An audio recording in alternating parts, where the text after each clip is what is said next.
Bonjour à tous, vous écoutez l'Europe en 43 minutes, animée par la Maison de l'Europe de Tours, Centre-Val de Loire, Centre Europe Direct.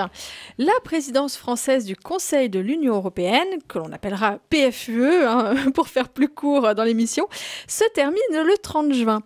L'occasion de revenir sur ce qui a été fait ces 6 derniers mois avec Pierre-Yves Monjal, professeur de droit public à l'Université de Tours et vice-président de la Maison de l'Europe de Tours. Bonjour Pierre-Yves. Bonjour. Merci d'être avec nous. Merci.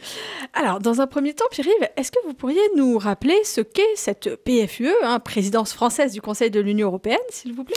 Oui, alors, c'est un moment important dans la vie des institutions européennes, et en particulier pour l'un de ses membres, la France, puisqu'il est prévu dans les traités, par les traités, que tous les 6 mois, je dis bien, le Conseil de l'Union européenne, à ne pas confondre avec le Conseil européen, le Conseil de l'UE est composé des ministres des différents gouvernements des États membres, et bien ce Conseil donc est présidé par rotation, par un tour de rôle, par un État.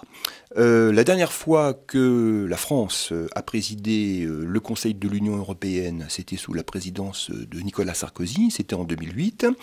Et évidemment, il faut laisser passer le tour des autres États. Et cette fois-ci, c'est en 2022, du 1er janvier au 30 juin, vous l'avez rappelé, que nous avons, la France, à présider ce Conseil.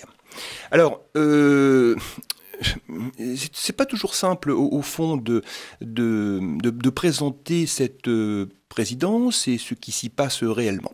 Parce que dans une certaine mesure, et je crois qu'on peut le dire, c'est un moment important effectivement pour l'État qui préside, et en particulier pour la France. Parce que, voyez-vous, chaque État a sa propre conception, évidemment, de l'Union européenne, a des dossiers prioritaires à porter, bien entendu, s'ils ne sont pas contrariés, et malheureusement, là, ça a été le cas, par des événements extérieurs, notamment la guerre en Ukraine. Donc, c'est un moment stratégique pour permettre donc à un État de positionner, au fond, les débats, de faire avancer des dossiers législatifs de manière un peu prioritaire qui correspondent au fond aux objectifs politiques de l'État en question. Là, on peut nuancer le propos qui consisterait à dire que c'est très important la présidence du Conseil, bien sûr qu'elle l'est, bien sûr. Mais dans une autre mesure, ce qu'il faut comprendre, c'est que le travail politique, le travail législatif de l'Union européenne, il est constant, il est permanent, les dossiers s'empilent, au fond un petit peu comme un petit train qui avancerait. Bon. Et la présidence française intervient au fond dans ce mouvement, dans cette dynamique qui est lancée.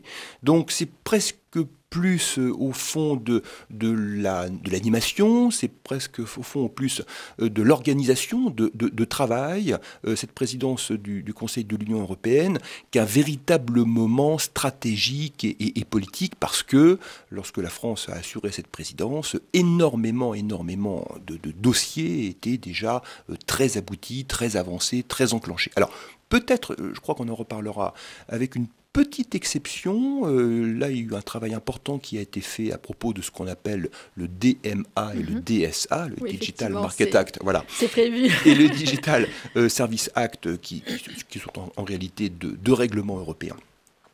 Sur lesquels nous reviendrons, où il y a eu une bonne conjonction avec la présidence française bien sûr, et puis avec Thierry Breton, qui est français, qui est notre commissaire français à Bruxelles, où là très vraisemblablement il y a eu, je crois, une accélération du dispositif.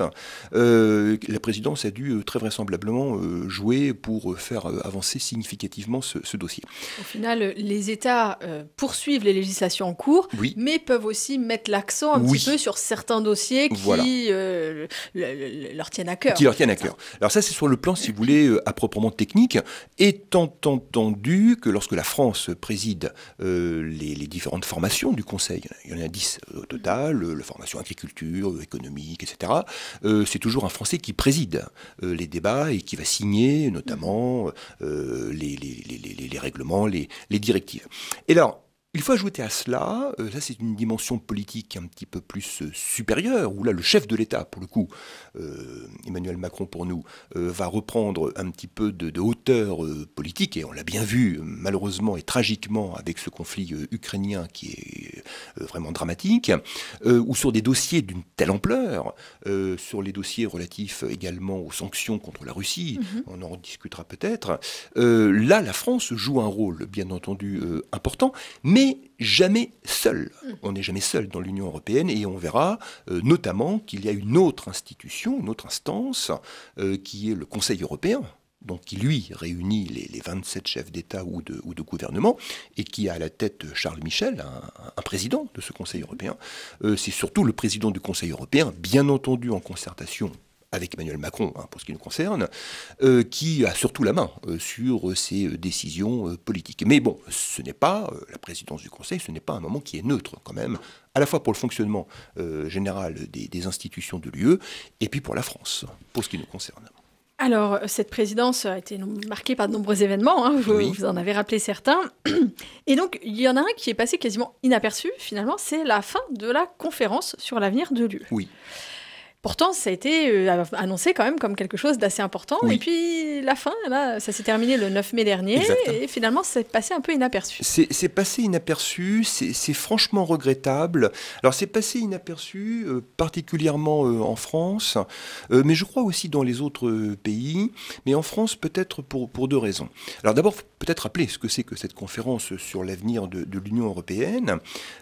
C'est une décision ambitieuse, politique, stratégique, de la présidence du Conseil de l'UE, de la présidence de la Commission européenne et la présidence du Parlement européen. Ces trois institutions, au fond, et donc les États, bien entendu, font le constat que nos institutions, que l'Union européenne actuelle mérite et doit impérativement être revue sur ses fondements institutionnels, que l'on doit redéfinir peut-être les politiques de l'Union européenne. On constate que l'Union européenne n'emporte pas toujours la conviction chez les citoyens et qu'il faut peut-être revoir ce traité de Lisbonne, qui, on l'oublie parfois, mais en réalité a été confectionné en 2002-2003. C'est un traité qui a 20 ans.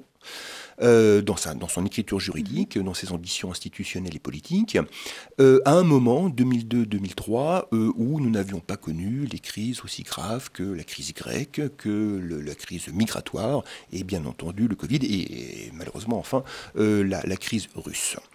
Donc là, l'objectif a été de vouloir associer les citoyens à une réflexion générale sur la réinvention de l'Union européenne, donc une dimension démocratique importante. L'Europe en 43 minutes sur RCF Touraine.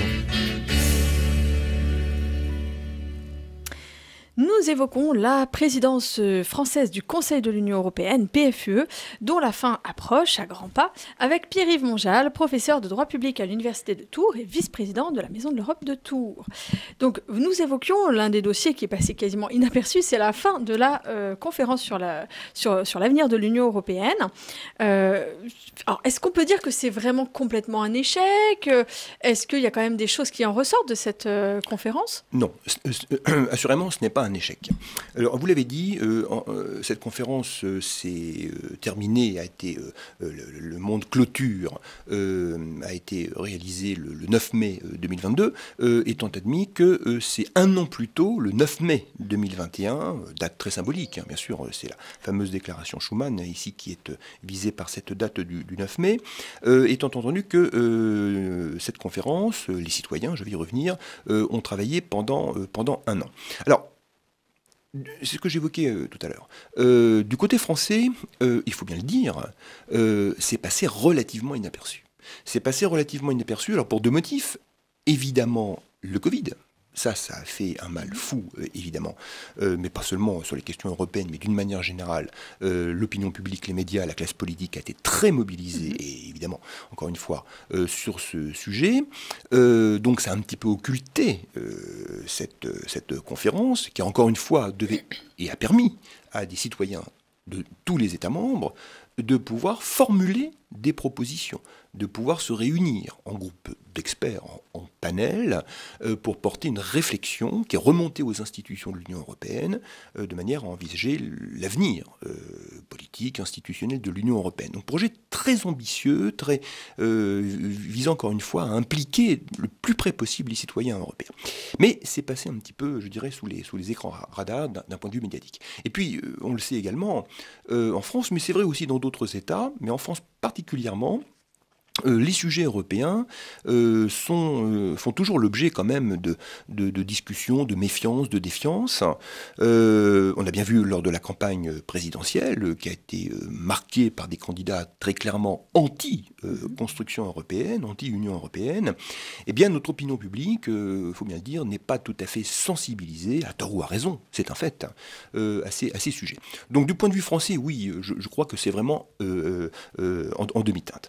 Alors, les résultats, à l'échelle de l'Union européenne, donc je crois qu'il y a à peu près 330 millions de citoyens européens qui sont en âge de voter, donc qui ont plus de 18 ans. Alors est-ce que c'est un échec ou pas? C'est une question de mesure, mais en définitive, il y a eu à peine plus de 50 000 Européens, toutes nationalités confondues, qui se sont emparés de cette plateforme, qui se sont emparés de ces sujets européens sur l'avenir de notre traité et de l'UE d'une manière générale.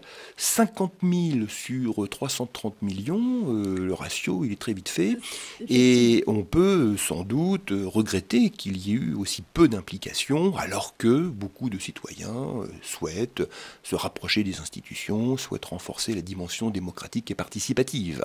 Cependant, la plateforme est toujours ouverte, oui. On peut toujours échanger avec les citoyens de toute l'Union européenne. Oui. Alors là, il y a le Parlement européen qui s'est mis d'accord pour demander finalement une révision des traités. Est-ce que ça découle de cela aussi ? Alors, pas tout à fait. Le 9 mai dernier, il y a eu un rapport final lors d'un grand congrès, lors d'une grande conférence en assemblée plénière avec les grandes institutions, les panels représentatifs des citoyens. Et ce rapport final, je l'ai parcouru il y a quelques jours, comprend à peu près 250 pages, donc ça mériterait d'ailleurs aussi là, que l'on approfondisse le moment venu le sujet. Alors ce qui est très intéressant dans ce rapport final, avant de répondre à votre question bien sûr, ce sont les développements terminaux, notamment la 4e partie, et qui comprend d'ailleurs ce rapport des annexes tout à fait intéressantes.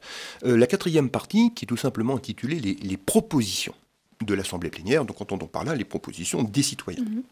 Et ces propositions sont au nombre de 49, je vais vous en citer quelques-unes, et chacune de ces propositions se divise, se décline en sous-propositions. Et au total, il y a 325, ce qui est quand même considérable, 325 propositions qui sont faites et qui pourraient nourrir une réflexion notamment sur le terrain de la révision, mais j'y reviens, des textes européens, et de nourrir une réflexion sur l'orientation que les citoyens et les grandes institutions et les États souhaitent donner à l'Union européenne. Alors parmi les propositions reviennent, et je ne pense pas qu'il y ait franchement de hiérarchie, quoique, l'agriculture, la production alimentaire, la biodiversité, la pollution. Alors c'est une grande enveloppe, on le voit bien.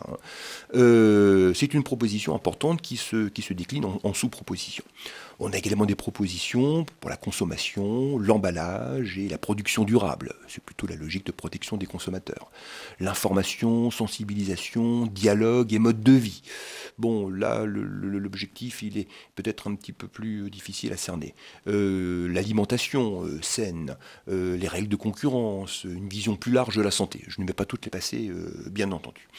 Alors effectivement, un petit peu avant la restitution, s'est posée la question de la révision des traités. On peut en reparler. RCF à Amboise, 100.4, à Cheverny, 96.4. Chaque samedi, dans Contre-courant, les journalistes RCF vous ouvrent de nouveaux horizons. Partez en reportage à la découverte de lieux pas comme les autres et inspirez-vous de ceux qui les animent. Contre-courant, c'est tous les samedis à 15h sur RCF et à tout moment en podcast sur l'application RCF. RCF, l'Europe en 43 minutes. L'Europe en 43 minutes et nous évoquons la présidence française du Conseil de l'Union européenne avec Pierre-Yves Monjal. Nous continuons sur justement la révision du traité. Oui, la révision du traité ne découle pas à proprement parler des propositions, disons de manière indirecte. En réalité, ce qui s'est passé, c'est que le Parlement européen et sa présidente plus spécifiquement a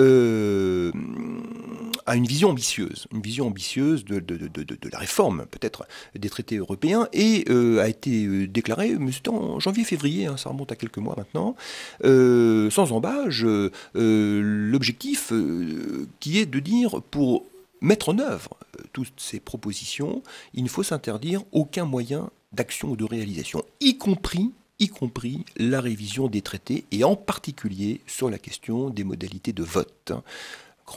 Grand sujet sur la majorité ou l'unanimité, de façon à accélérer le processus décisionnel. Donc on en reparlera finalement très prochainement dans les prochains mois. On en reparlera très certainement dans les prochains mois, étant entendu que les États, et la France en particulier, ont dans une certaine mesure montré leur grand scepticisme sur la procédure de révision, qui repose sur des règles très particulières et qui est très compliquée à mettre en œuvre.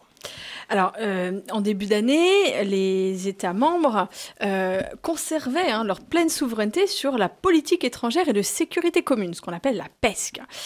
Est-ce que le conflit en Ukraine, dont vous nous avez parlé un peu au début, a ravivé le dossier en fait, de cette politique étrangère de sécurité commune? Qu'est-ce qui s'est passé ? Oui, alors ça c'est un sujet qui est tout à fait passionnant à étudier et il ne faut pas oublier que historiquement, le premier échec communautaire dans les années 50, très précisément en 1954, à l'époque on est 6, vient d'être créée la Communauté européenne du charbon et de l'acier et pris dans une espèce d'enthousiasme, l'objectif était de créer une communauté politique et une communauté européenne de défense, c'est-à-dire que les 6 États mettaient en place une structure on va dire supranationale, qui serait compétente en matière diplomatique et militaire. Bon, ça a échoué. La France a refusé de signer le traité qui était pourtant déjà rédigé. Et c'était pourtant sur une proposition de la France. Et c'était par ailleurs sur des travaux de la France, les travaux de Pleven, en particulier M. Pleven. Toute notre contradiction. Toute notre contradiction est ici. Pour répondre à votre question très précisément, je crois qu'il faut raisonner de manière très claire. Je crois qu'il ne faut pas se tromper de sujet. Les questions militaires, si on résume le propos, mais même diplomatique, ça va toujours ensemble. Les questions de sécurité, donc les questions militaires, relèvent de la pleine souveraineté des États. C'est impossible d'imaginer, en tout cas dans la situation actuelle de l'Union européenne, toute autre solution. La France est souveraine en matière diplomatique et militaire, au même titre que l'Italie, que l'Allemagne, etc. Ce sont ce qu'on appelle des compétences régaliennes. Bon. Cela étant, vous allez me dire, nous avons une politique européenne de sécurité et de défense. C'est vrai.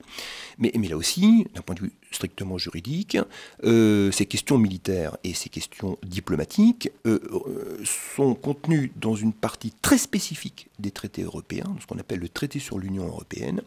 Et quand on lit attentivement les règles en vigueur, on s'aperçoit qu'en réalité, les États conservent leur pleine souveraineté, dialoguent, peuvent adopter des positions communes, des stratégies communes, des actions communes, mais toujours à l'unanimité.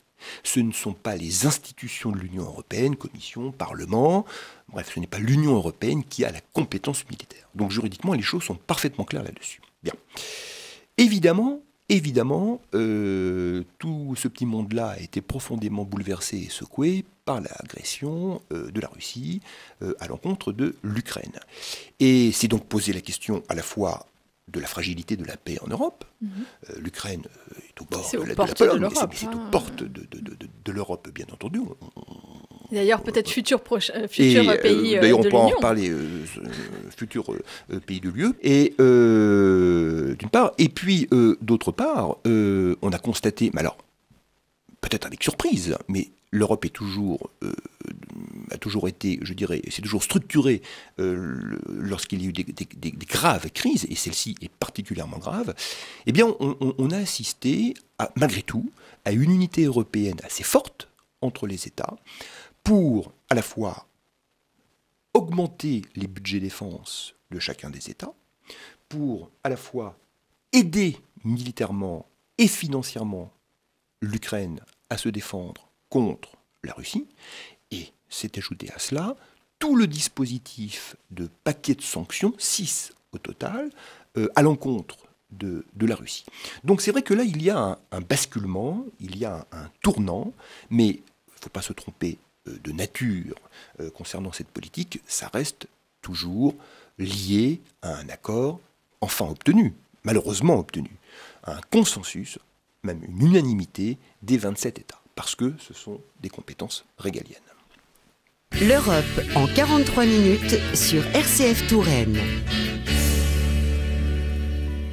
L'Europe en 43 minutes et la présidence française du Conseil de l'Union européenne, PFUE, avec Pierre-Yves Monjal. Vous nous avez parlé justement, Pierre-Yves, de le conflit entre l'Ukraine et la Russie, de l'Union européenne, donc la défense qui est vraiment la compétence des États membres, on est d'accord, mais le consensus qui a été obtenu au niveau des États membres, et notamment sur les sanctions. Oui. Quel a été le rôle de cette présidence française du Conseil de l'Union européenne pour justement l'élaboration de ces sanctions, la mise en œuvre de ces sanctions au niveau européen? Alors, sujet très très très important qui a un petit peu surpris tout le monde et sans doute les Russes les premiers au passage. Si on fait une toute petite rétrospective avec le Brexit, souvenez-vous, on pariait sur la division des Européens vis-à-vis du Royaume-Uni. En fait, c'est l'unité qui a fonctionné. Quand il s'est agi d'acheter des doses de vaccins, on ne pariait pas un centime sur la capacité qu'auraient les Européens à faire des achats groupés, c'est ce qui s'est produit. Et en plus, on a emprunté à hauteur de quasiment, je crois que c'est 100 milliards d'euros, non, je ne sais plus. Je vais vous dire une bêtise. Je préfère pas dire oui. Une somme colossale pour permettre la relance économique. Plan de relance, ouais. Le fameux plan de relance économique des États qui ont été frappés par le Covid. Et là aussi, la Russie, sans doute, pariait-elle, on ne saura jamais, mais peut-être sur la division des États européens. Et c'est tout l'inverse qui s'est produit. Même si la Hongrie, à un moment donné, a été un petit peu réticente, mais finalement s'est ralliée à une position unanimement acceptée qui est de développer tout un train une série de sanctions, des paquets de sanctions à l'encontre de la Russie et qui vont jusqu'à l'interruption d'ailleurs des livraisons de gaz ou de pétrole. Donc la nouveauté elle est ici. Elle est à souligner. Alors, est-ce que la France a joué un rôle important dans ce dispositif ? Oui, évidemment, sans doute. Parce que la France, et Emmanuel Macron en particulier, et cette fois-ci en Conseil européen, était dans son rôle en tant que assurant la présidence française de l'UE, enfin du Conseil, mais de faire des propositions. Des propositions, bien sûr, qui sont négociées, qui sont discutées. Cela dit, je crois qu'il ne faut pas surestimer le rôle d'Emmanuel Macron, puisque je l'indiquais tout à l'heure, au sein du Conseil européen, nous avons un président du Conseil européen, le Belge Charles Michel, qui lui, également, a sa propre autonomie de réflexion, de pensée et de proposition.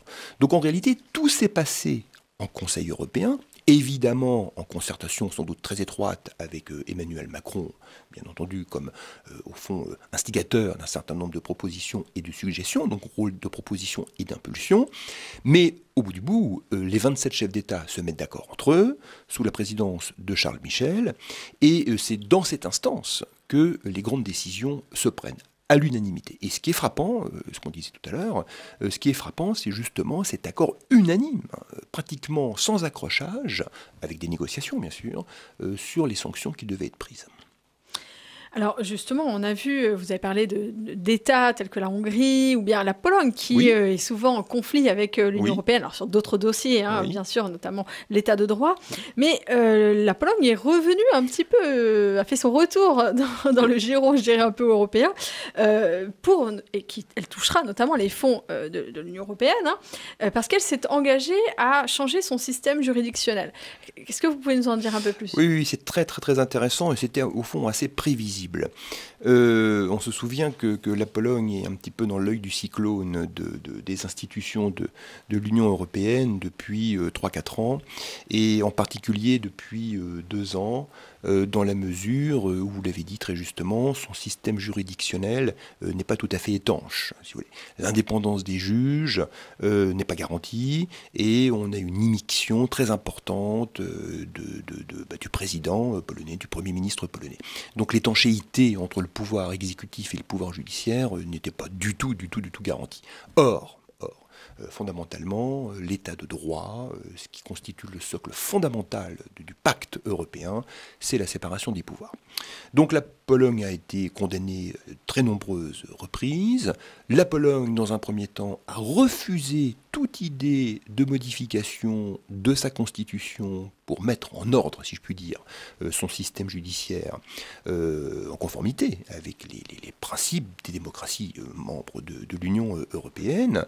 Et ça a été très loin, puisque la Cour de justice, en novembre 2021, a condamné la Pologne à devoir verser 1 million d'euros de sanctions par jour de retard dans la mise en conformité de son système judiciaire ou juridictionnel. Et la Pologne ne semblait vouloir rien entendre. Alors l'Union européenne, et la Commission en particulier, est en accord avec les États, ont dit, écoutez, tant que vous ne remettez pas de l'ordre dans votre système, vous ne toucherez pas les quelques milliards d'euros qui vous reviennent au titre du plan de relance et au titre des fonds européens. Il y a eu une espèce de tunnel de janvier à avril, mais même, on n'entendait plus parler de la Pologne. Et puis, c'est sorti un petit peu du chapeau, la Pologne a dit, écoutez, je vais me mettre au travail et je vais mettre en conformité mon système juridictionnel à la condition que vous me versiez les fonds. Le compromis a été trouvé. La France, sur ce coup-là, a joué un rôle extrêmement important de négociation. La France faisait partie des pays qui disaient qu'il faut négocier jusqu'au bout. Et les fruits sont là, en quelque sorte. Et le dispositif a parfaitement fonctionné. Attendons la suite, mais disons que là, c'est plutôt une bonne surprise. On pourra en reparler dans une prochaine émission. On pourra en reparler évidemment dans une prochaine émission. Nous nous retrouvons juste après All You Need Is Love.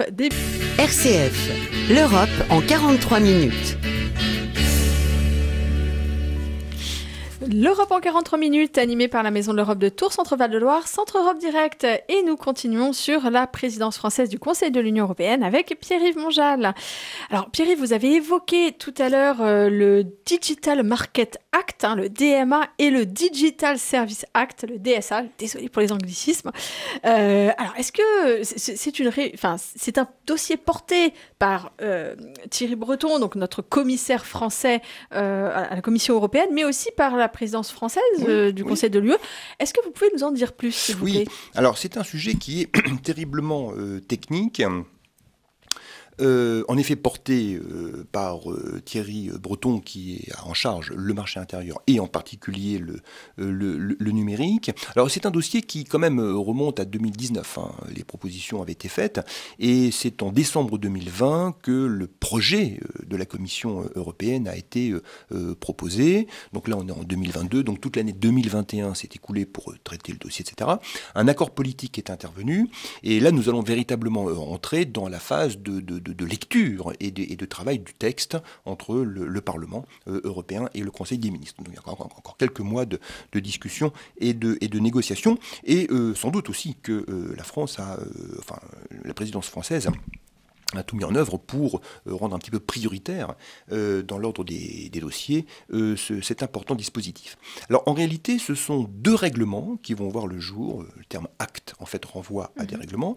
Un règlement sur le marché du numérique, Digital Market Act, et un règlement sur les services numériques, Digital Service Act. Alors ce sont deux textes bien distincts qui répondent à des objectifs bien différents et bien identifiés. Ce qu'on appelle le DMA, le Digital Market Act, c'est la mise en ordre, au fond, c'est l'organisation du marché du numérique dans l'Union européenne. Ça veut dire quoi ?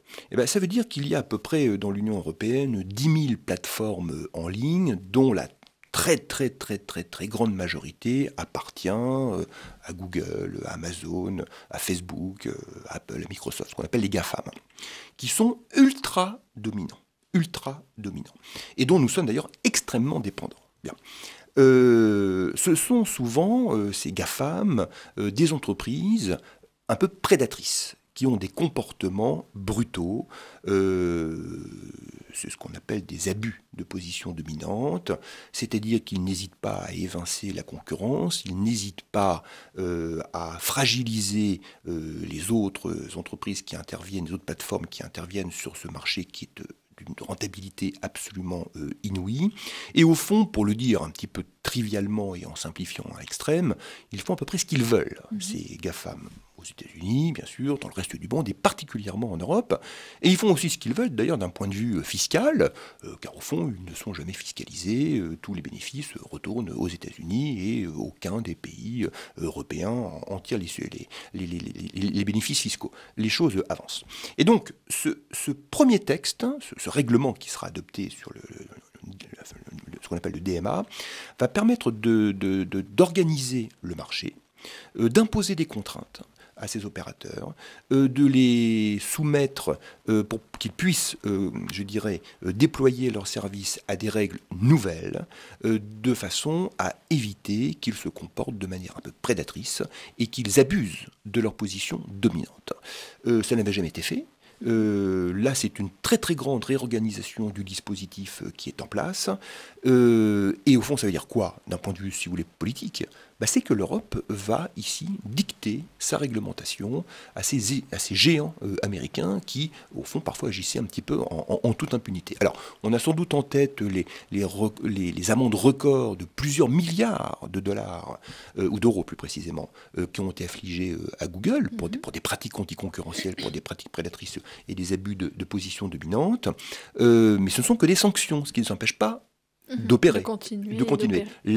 Là, pour pouvoir opérer, elles vont devoir, ces entreprises, se soumettre à une nouvelle réglementation. Et inutile de vous dire que lors des discussions et lors de l'accord politique, c'est pas fini, sur le DMA, les lobbies américains ont déployé tout leur savoir-faire parce qu'ils ne veulent pas se soumettre à la contrainte. Donc ça, c'est très nouveau. L'autre règlement, ce qu'on appelle le DSA, Digital Service Act, qui est donc le règlement sur les services du numérique, cette fois-ci, on va soumettre les opérateurs Internet au regard, si vous voulez, de leur contenu. C'est-à-dire qu'on va, cette fois-ci, ce qui va être passé au crible, ce qui va être soumis à une nouvelle réglementation européenne, ce sont les contenus, ce qu'il y a sur les sites, ce qui est proféré sur les réseaux sociaux. Les contenus haineux, racistes, antisémites, le harcèlement, les dénonciations calomnieuses, eh bien, désormais, ces contenus vont être passés au peigne fin, si je puis dire, vont être analysés, et si on constate qu'il y a des contenus qui dérapent totalement, l'obligation sera faite aux sites qui véhiculent ces messages de les effacer, bien sûr. La possibilité sera donnée de poursuivre en justice les opérateurs en question. Le gros sujet, ce qu'on appelle les fake news, sujet au demeurant fort complexe. Là aussi, tout un dispositif réglementaire, législatif européen, va être déployé pour canaliser, cadrer et rendre beaucoup plus fiable, d'ailleurs du point de vue du consommateur, du point de vue de l'utilisateur de ces plateformes, les contenus en question. Donc là, c'est vraiment quelque chose d'assez révolutionnaire dans la conception, de très ambitieux. Encore une fois, ça montre ce qu'est l'Europe dans sa puissance politique, dans sa puissance normative. Nous ne sommes pas un acteur qui compte pour rien. Et là, force est de constater que les 27 pays ont réussi à se mettre d'accord sur ce nouveau dispositif, qui n'est pas encore finalisé, donc il faut encore voir un petit peu comment le texte va évoluer, mais ça va évidemment énormément changer la vie des GAFAM. RCF, l'Europe en 43 minutes.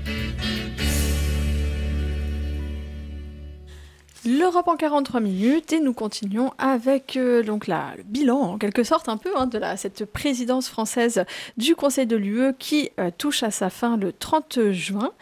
Donc Pierre, vous nous parliez donc de deux règlements qui sont en cours de travail et qui ont bien avancé sous cette présidence, qui sont le Digital Market Act, le règlement sur le marché du numérique, et le Digital Service Act, donc le règlement sur les services du numérique. Vous disiez que ça va changer un petit peu la vie de nous, citoyens européens, parce qu'on finalement, on va s'attaquer un peu aux GAFAM et à leur surpuissance. Est-ce que vous n'avez pas peur peut-être qu'à un moment donné, la Commission européenne sorte un règlement assez fort, mais qu'au moment où il est voté, où il est discuté au Parlement et au Conseil de l'UE, justement, il n'y ait pas toute une panoplie, un panel d'amendements qui fait que finalement ça va réduire le texte. Oui, tout à fait, je comprends très bien. Ça se passe souvent comme ça, du reste. Au tout départ, en effet, le projet de la Commission était très, très précis, très, très rugueux, au fond, pour les GAFAM. Il y a eu des amendements. On a déjà passé tout ce stade. Ah d'accord, voilà. Tout ça s'est passé. Voilà, l'accord politique a été obtenu. En fait, c'était assez rapide, à peu près 18 mois. L'accord politique a été obtenu. Alors, il faut encore que le Parlement et le Conseil l'adoptent. Il peut y avoir peut-être, mais très très marginalement, des modifications. Normalement, le calendrier est le suivant. C'est en octobre de cette année que les textes devraient être adoptés. Et pour une entrée en vigueur, très vraisemblablement à partir de janvier 2024. Donc, on a encore toute l'année 2023, le temps nécessaire pour permettre aux grands opérateurs de se mettre d'accord, de s'adapter. C'était la même chose pour le règlement général sur la protection des données. Il est adopté en 2016, il entre en vigueur en 2018, mais il a fallu 2 ans d'adaptation. Donc je crois que cette étape d'affaiblissement des propositions de la Commission par le jeu des amendements du Parlement européen et du Conseil est passé. Le texte est, semble-t-il, moi j'ai parcouru, il est très dense. Le texte est assez équilibré. Maintenant, il faut faire vivre ce texte et on va voir un petit peu l'adaptation du comportement des grands opérateurs. Non, ce qui va être très important, si vous voulez, c'est effectivement la capacité qu'aura la Commission européenne à surveiller l'application, parce que ça fait partie de ses... Voilà, c'est le contrôle, tout à fait.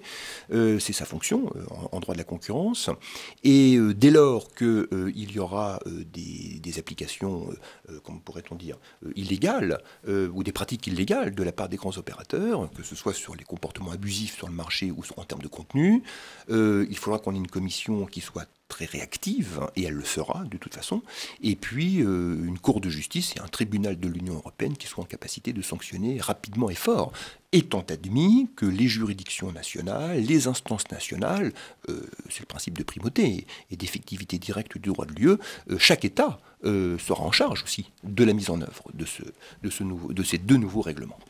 Alors, affaire à suivre finalement à partir de 2024. C'est un très gros dossier. Donc justement, la présidence française du Conseil de l'UE se termine. Certains dossiers ont avancé, mais aboutiront dans les prochains mois. La France va continuer à travailler sur ces dossiers, notamment sous présidence avec les Tchèques, qui prennent la présidence au 1er juillet, parce qu'on marche en triumvir, comme on dit. Donc c'est 3 pays qui travaillent ensemble finalement sur 18 mois. Donc quels seront les dossiers justement à compléter, à faire avancer, à faire aboutir dans les prochains mois? Oui, alors ça, il faudrait avoir une vision plus précise des dossiers prioritaires. Vous l'avez dit, la France d'abord, avant d'être en présidence active, était déjà dans l'équipe de la présidence pour préparer sa présidence. Là, les 6 mois sont passés et il reste encore 6 mois. Donc effectivement, un État reste 18 mois en définitive dans le staff, en quelque sorte, dans l'équipe de la présidence. La République tchèque arrive derrière le 1er juillet. Elle a 2 priorités, l'énergie et les questions diplomatiques. L'énergie et la défense. Et la diplomatie. Bon, 3 sujets prioritaires. Alors, la France ne va pas du tout interférer et intervenir dans les choix politiques de la présidence tchèque, même s'il y a une sorte de procédure d'accompagnement, de façon tout simplement à aider la présidence tchèque, mais la France va vraiment se mettre en retrait. Au fond, pendant les 6 mois qui restent, où là, la charge de travail pour la présidence française va quand même être beaucoup plus réduite, eh bien non, ça va être l'accompagnement terminal des dossiers qui sont programmés. Donc on parle du DMA et du DSA, on peut imaginer que la France va tout mettre en œuvre pour que ce texte aboutisse. Toutes les réglementations également en matière environnementale, protection des consommateurs, parce qu'il y a eu énormément de dossiers qui ont été traités pendant cette présidence. Eh bien c'est la France qui finalise, au fond. Mais pour le coup, ça devient un travail purement technique, purement administratif, sans aucune dimension politique. C'est une façon pour la France de sortir en douceur de ces 6 mois qui ont été très rudes quand même, à la fois pour les Européens mais aussi pour la présidence française, de sortir en douceur de cette présidence. 13e présidence française d'ailleurs depuis la création des communautés. Donc, et c'est la combien oui, non, 13e. C'est Oui. 13e, Ouais, c'est donc ça. sous la 5e République, Ouais. finalement. Du coup, la France va sortir progressivement et elle travaille toujours, finalement, avec la République tchèque en ce moment. Oui. Enfin, elle prépare aussi Elle avec prépare. la Voilà. République Il tchèque. y a eu la transmission des dossiers, certains dossiers prioritaires que la présidence tchèque va continuer de porter. Donc là, je pense qu'il y a, enfin je pense pas, je le sais, la mais défense.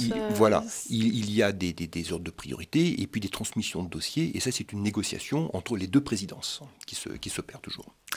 Très bien, merci beaucoup Pierre-Yves. Donc, pour ce bilan en quelque sorte un peu de cette présidence française du Conseil de l'Union européenne qui donc se termine le 30 juin. Merci à tous, c'était l'Europe en 43 minutes présenté par la Maison de l'Europe de Tours Centre Val de Loire, Centre Europe Direct. Merci beaucoup Pierre-Yves. Merci Astrid.